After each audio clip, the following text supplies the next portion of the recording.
ਖਾਧੀਆਂ ਹੋਈਆਂ ਖੁਰਾਕਾਂ ਨੇ, ਮੱਲਾਂ ਨੇ ਲਾਈਆਂ ਹੋਈਆਂ ਮਿਹਨਤਾਂ ਨੇ, ਜੋਰ ਪੂਰੇ ਲੱਗੇ ਪਏ ਆ ਕਿ ਡੌਲਿਆਂ ਤੇ ਮੱਛੀਆਂ ਤੇ ਪੱਟਾਂ ਉੱਤੇ ਘੁੱਗੀਆਂ ਅੰਨ ਪਾਣੀ ਛਕ ਕੇ ਜੀ ਨਹੀਂ ਉਹ ਪੈਂਦੀਆਂ।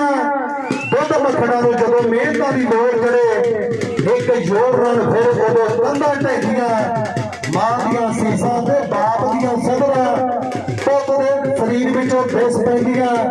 ਪਾਲਾ ਢੋਗਾ ਆਖਦਾ ਜੇ ਕਿਤੇ ਜ਼ੋਰ ਹੋਵੇ ਖਾਧੀਆਂ ਖੁਰਾਕਾਂ ਫਿਰ ਬੱਚੀਆਂ ਨਹੀਂ ਰਹਿੰਦੀਆਂ।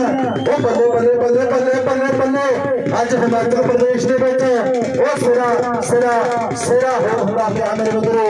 ਛੋਟੀ ਮਾਲੀ ਦਾ ਯੋਧਾ ਸਾਰੇ ਬਾਦਸ਼ਾਹ ਦੇ ਵਿੱਚ ਤਲਵਾੜੇ ਸ਼ਹਿਰ ਦੇ ਲਾਗੇ ਕਰਕੇ ਸਤਾਨਾ ਪਿੰਡ ਬੜਾ ਕਹਿੰਦੇ ਮਸ਼ਹੂਰ ਹੈ।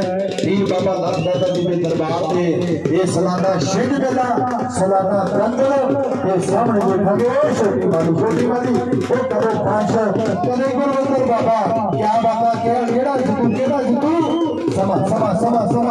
ਸਮਾਂ ਕਰੋ ਫੈਸਲੇ।